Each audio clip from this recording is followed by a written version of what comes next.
Hello mga kamangyan, magandang araw sa inyong lahat. So maraming pong salamat sa mga walang sawang sumusuporta dyan sa aking mga video.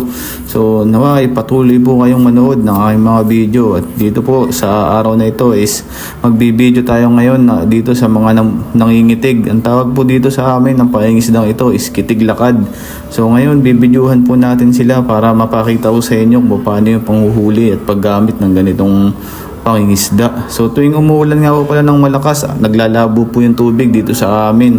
Na pagkakataon po natin na marami po tayong mahuli ng mga isda saka mga hipon. So ayan nga po guys, di na natin papatagalin. Umpisahan na natin, videohan natin yung mga nangingitig dito. So ayan nga guys. Ganito po kami lagi dito kapag bumabaha.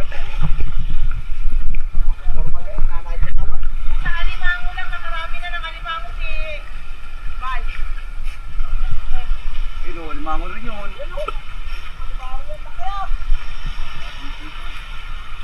Nagitigan ng limango. Yun.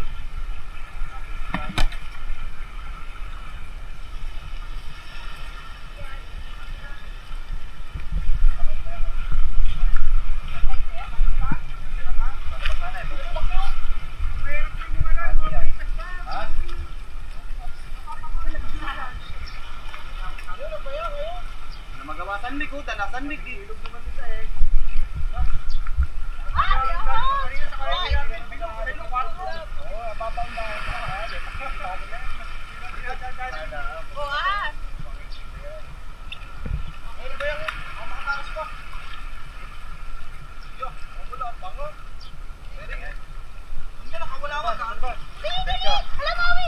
Si Maui, El Pasar pa. Nakatinig pa yun. Nakatinig pa, di ngibit pa.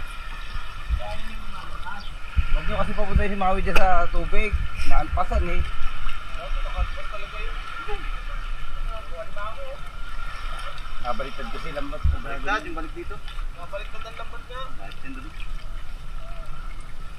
Hindi na nyo. Ito. Hindi ba yan yun? Ano lang, may malaki. May malaki. Bawang. Dawang yun. Ayan yun. Daming hipon no? Oo, Una oh. Dito na oh. Kaya kong dakutin eh, kaya lang. Yun ba yun?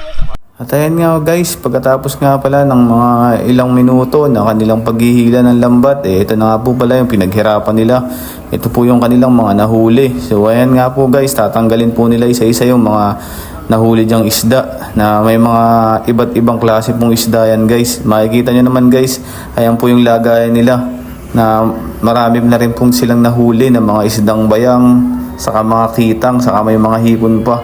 Saka mga aligasin. So ayan, ganito yung buhay dito sa amin sa Mindoro. Talagang pag umuulan, ganito yung isa sa pangunahing hanap buhay, yung pangingitig ng lakad.